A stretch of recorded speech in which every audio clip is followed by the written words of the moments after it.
Oh, quanto è bello questo post voto, ce n'è veramente per tutti. La resa dei conti. Allora, a cominciare da quello che abbiamo già detto in questi giorni, sono due cose che tengono banco. Le parole di Marcato pronunciate durante la straordinaria dell'altra sera su Antena 3, per le quali 3 giorni che tutti discutono, ci sono finti leghisti che hanno fatto pressioni per essere candidati nella lista Zaia. E da allora, insomma, è un macello. A chi si riferiva Marcato? Era Bottaccin, era Borone, era Ciambetti, non sarebbe nessuno di questi.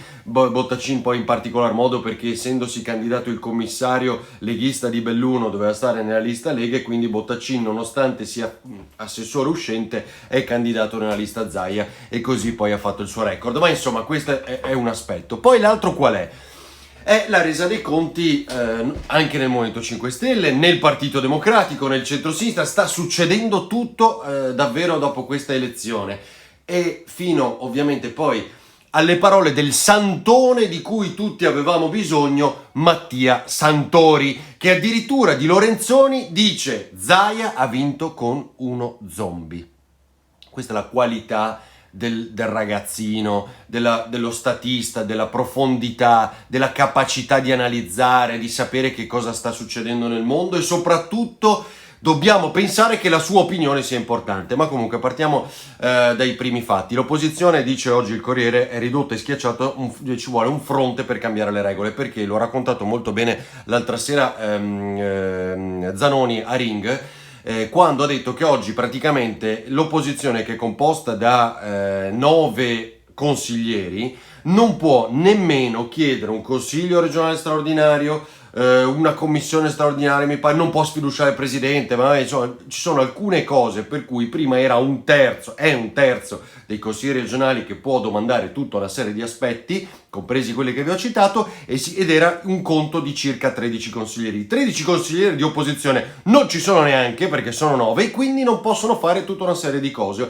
ulteriori libertà, diciamo, democratiche, che sono un po' limitate. E allora si deve cambiare questo aspetto, lo racconta bene il Corriere del Veneto oggi, perché sia consentito magari un numero massimo di 8, cambiando lo statuto, pretendere un consiglio regionale straordinario, una commissione speciale su qualcosa, insomma, in modo che non siano totalmente destituiti di questi anche poteri nell'opposizione. Interessantissimo che cosa il caso Marcato. Quello che vi ho detto poco fa, insomma, non si riesce a capire che cosa sia successo, a chi si riferisse l'uomo che, leghista duro e puro, è orgoglioso di questo. L'altra sera la straordinaria di Antena 3 dice: ci sono troppi finti leghisti che si sono fatti candidare lì facendo pressioni. Non si riesce a capire davvero di chi parli. Poi c'è uno psicodramma, perché uno degli assessori uscenti, per esempio Giuseppe Pan, è con l'asterisco, cioè un secondo in lista, tra l'altro proprio dopo Marcato, non è arrivato ad avere un numero sufficiente di voti per il risultato della Lega, e quindi è fuori dai giochi. Ma come detto, non sarebbe un riferimento a Bottacin, ma questo tema oggi tiene banco e sembra davvero darci il senso di quello che rischia di succedere in una Lega, lista Zaia, insomma a nord-est, dopo questo voto, che comunque inevitabilmente degli scontri ha visto, dei confronti molto duri anche sul territorio, e che vediamo che conseguenze possa avere. Zaia, abbiamo detto l'altra sera, l'autonomia l'ha portata, nessuno se n'è accorto, ma vediamo se è l'autonomia dalla Lega intanto, perché la lista Zaia, voi sapete, sul fronte nazionale con più di 900.000 voti, nelle regioni che andavano al voto il PD è stato il primo partito, la Lega il secondo, Fratelli d'Italia il terzo, la lista Zaia il quarto a livello nazionale, ed era candidata solo in Veneto, come sapete. Cosa dice Arturo Lorenzoni? Io lasciato solo da un PD rassegnato. Che fosse rassegnato il PD lo si sapeva benissimo. Non mollo, resto in consiglio regionale, tutte queste cose qua. Insomma, ha detto che qualcuno è mancato, magari non si sono spesi come si pensava, ma oggi insomma, qualche sassolino se l'è tolto.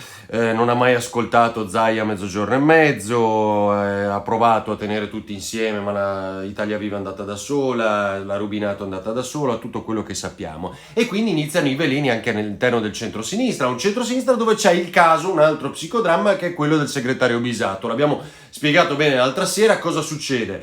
Prima era con Martina, poi diciamo Renzian Martina, all'inizio, quindi indicato in quell'epoca lì, quella transizione lì, poi è diventato segretario nazionale Zingaretti, ma ancora Bisato è lì, è stato oggettivamente un segnale lanciato proprio al segretario. Cioè cosa? Lui si candida a consigliere regionale, raccoglie 5.000 preferenze, mentre Vanessa Camani, che è già stata parlamentare, risponde a un'altra area del Partito Democratico, quella un po' più storica, diciamo, quella un po' più da establishment di un altro periodo, e che ha corso moltissimo per lei, supera il segretario PD, viene eletta lei a Padova, e quindi il segretario regionale del Partito Democratico non viene eletto in consiglio regionale. È chiaro che non è un gran risultato, no? Però i segnali ci sono tutti, quasi di una resa dei conti, appunto perché il partito ha più sostenuto lei che Bisato, il quale Bisato oggi è sull'altare sacrificale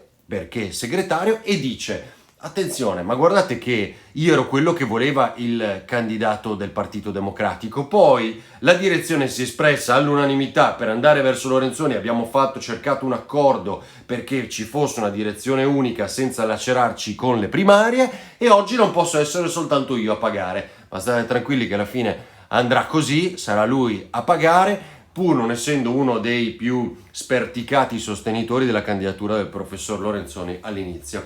E ovviamente poi c'è,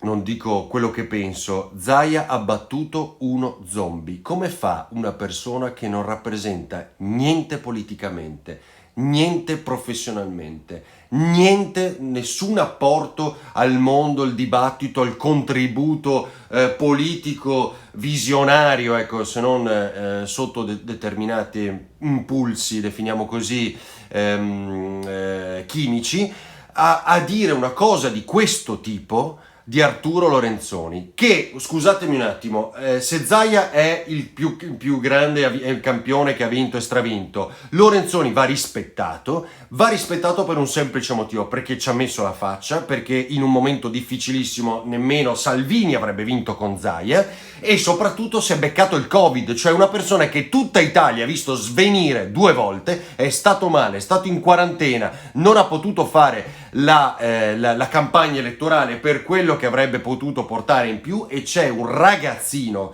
che non ha dimostrato niente che gli dice che è uno zombie.